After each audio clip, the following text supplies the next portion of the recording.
Star Wars only, I don't know what the fuck your problem is. Chris Terrio, the writer for Star Wars Episode 9, The Rise of Skywalker, he co-wrote the film with J.J. Abrams, has talked about Rise of Skywalker being split into two movies. And I want to talk about that. Should it have been split into two films? And Terrio says, I wish we could have done that. There was a lot of plot in the movie, and as a writer, you always want scenes to let the plot breathe more. If there were any way of doing it, splitting it would have been my dream. But he also goes on to say that George had said that it was always 9 movies. He's talking about George Lucas, of course, and he's got a point there. But also, to be fair, George Lucas at times had said there's 12 movies, and that Star Wars could go on forever and ever, like it so far basically has and will.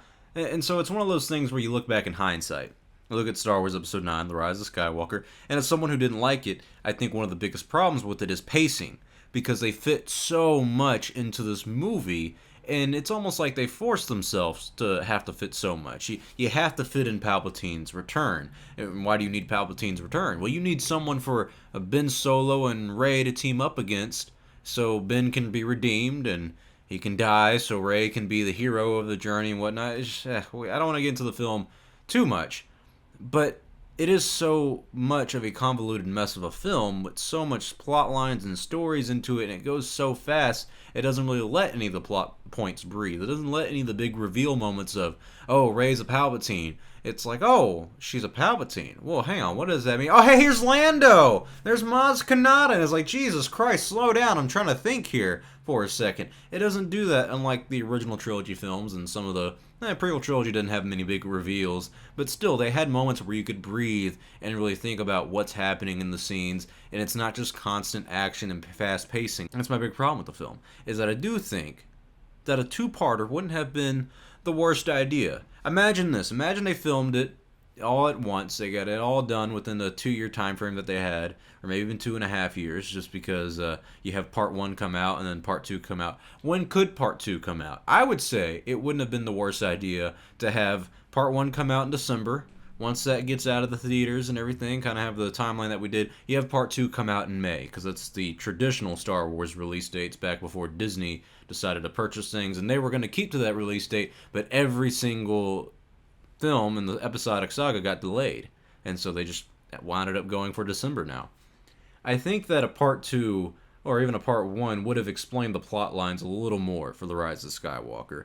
But with that said, the big thing would be, well, why didn't you just do what you were trying to do in this film with Episode 8? Where there should have been a better outline, a clear goal for what was going to happen in these films, because I would argue, and a lot of people who even like The Last Jedi would argue, that this film kind of retcons and just kind of honestly disrespects a lot of the things The Last Jedi did, of Rey being a nobody and kind of the state of the galaxy, I guess, if you will. No one showed up to help the Resistance at the end. At the end of this one, it's like, oh, we all just didn't get the message. We're all here now. Don't worry. Here to save the day. We didn't do it that time, but we'll do it this time. I mean, there's just so many things that it's almost like a swing set where you go back and forth and back and forth. That's kind of how the plot of this entire sequel trilogy has gone, and it doesn't all entirely feel connected. I mean, if you really look at The Last Jedi, you can probably keep about 30 minutes of the movie, and you basically have the plot for The Rise of Skywalker. I mean, you really probably don't even need The Last Jedi in hindsight.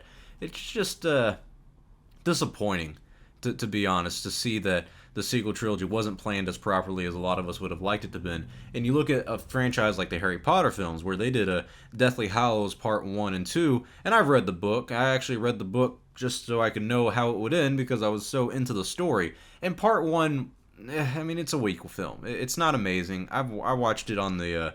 They do like a marathon on ABC or something like that, a Harry Potter week. And I enjoy those films, and I enjoy Part 1 for what it is, but it really is just a setup for Part 2 and giving that finality kind of feeling. And that's great, but if you don't have it where it's a story that's cohesive and that makes sense, then you probably are going to get Deathly Hallows Part 1 and 2, where Part 1's just boring to set up the action in Part 2, and the Part 2 is really good, but it's just non-stop action and all the climax of the story, basically. This one, Rise of Skywalker, in the Star Wars franchise, Episode 9, was basically Part 1 and 2 all mixed together, of the first hour is setting up so much plot, and then the last hour and a half is kind of having climax moments and then more plot moments, and then Maz Kanata's there. By the way, here's Lando. We're all back. You remember Palpatine? So much of the you remember stuff. I mean, there's a Death Star. It's just so fast.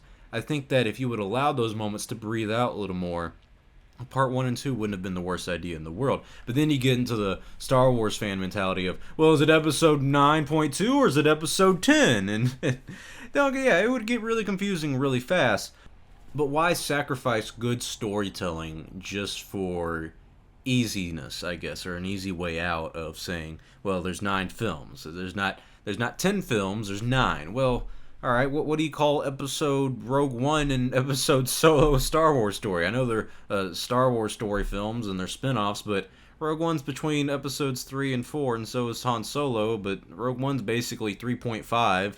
So, I mean, are we really going to try to put labels on these things? It's a clear tie-in to the original trilogy and to the episodic films, and you don't need to watch it to understand it, but, I mean, there's such a big timeline gap between episodes 8 and 9. I mean, what is it, a few years or something? We could have used part 1 for episode 9 to set up more about the story on where we were going in this film.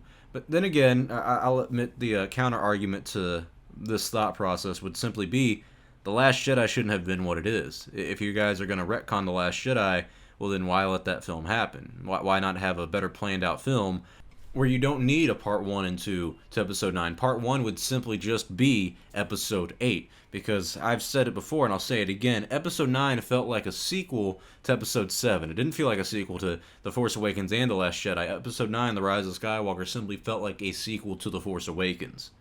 And I think that's a little disrespectful to The Last Jedi, even though I didn't like it. But it also makes you as an audience member feel a little weird, because it's like, well, what was the point of that last film if you're not going to use anything that it brought forth? It's just a very confusing trilogy in hindsight. And hey, at the end of the day, we're done with it. We're going to debate it still because we're Star Wars fans and that's what we do. But it is nice to kind of just be done with this story and know that now we can look to the future. Another film in 2022.